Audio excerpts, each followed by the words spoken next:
olhando para o cenário que está se delineando, se eu tivesse que apostar em alguma coisa, talvez eu nem falaria de um setor específico, mas eu acho que perfis de empresas que tem ali, que estão ali um pouquinho mais. A AS Brasil, por exemplo, que é uma empresa que está na nossa carteira, tende a se beneficiar muito com esse cenário de...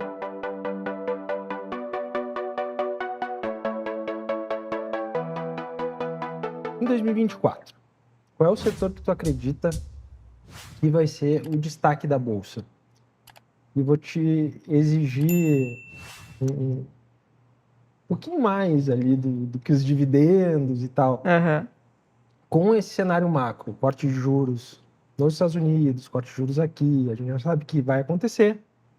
A gente não sabe exatamente quando, mas vai acontecer. Quais os setores que tu acha que vão se destacar? E se esse setor que vai se destacar também se encaixa na política de dividendos? Legal. Olha, é difícil a gente fazer qualquer tipo de previsão, né, para 12 meses, que é um período muito curto. Geralmente esse tipo de previsão ela envelhece muito mal, né? Porque de vez em quando acontecem algumas coisas imprevisíveis aí que acabam fazendo preço que são independentes da qualidade dos ativos, né?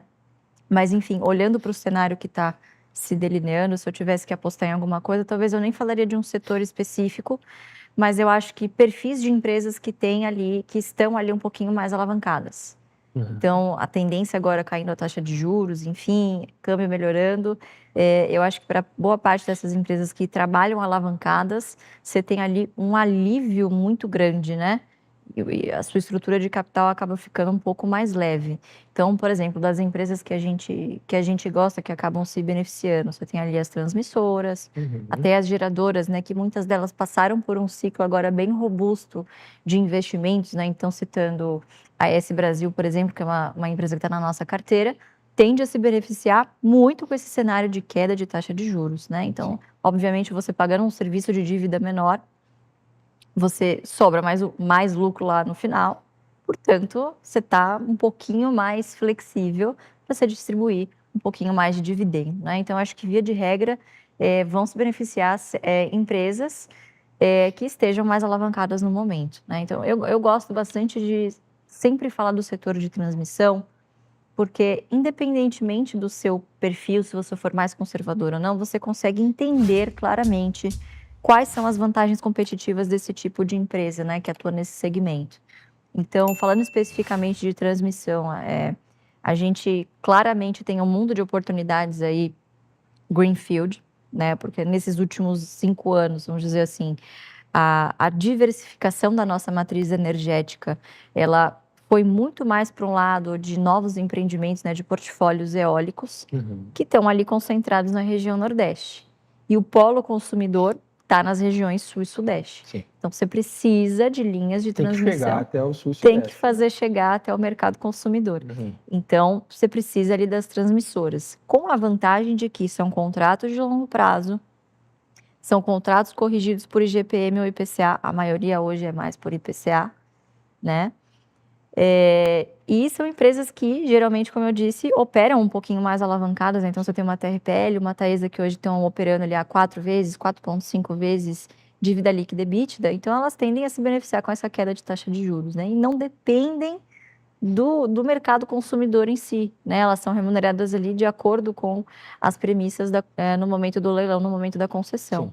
Então, você tem ali receitas previsíveis que dependem única e exclusivamente da disponibilidade da sua rede e não da inadimplência do consumidor, como é no caso das distribuidoras. Então, eu acho que ainda para 2024, o setor de transmissão, apesar de ser um setor bastante conservador, tende a ser um dos grandes beneficiados aí ao longo do ano de 2024. Não só 2024, né? Sim. Mas quando você está pensando para o longo prazo, 2024 e além, né? E toda essa alavancagem que eles fazem no setor de a transmissão em si sempre foi, dentre geração, transmissão e distribuição, a mais alavancada. Tem um custo de manutenção não tão alto quanto a distribuição, mas também encara um custo de manutenção um pouco elevado. O serviço da dívida mais baixa tende a refletir por muitos anos, até porque o investimento todo ele acabou já sendo feito, já foram pagas as concessões e tudo mais, e aquilo ali se reflete ao longo de um bom tempo.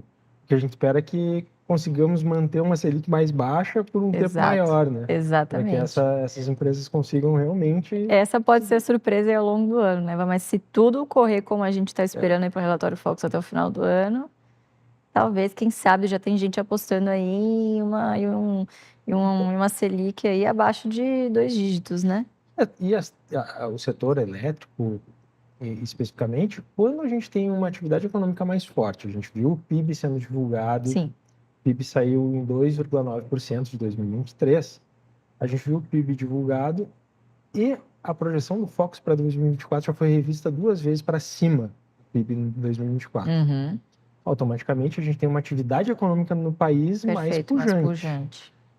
E vai ter que usar o quê para passar a energia? Então, essas empresas realmente acho que são um grande trunfo aí daqui para frente. Sem A dúvida. gente segue sempre bem construtivo para a Transmissão Paulista, passou por uns momentos Uhum.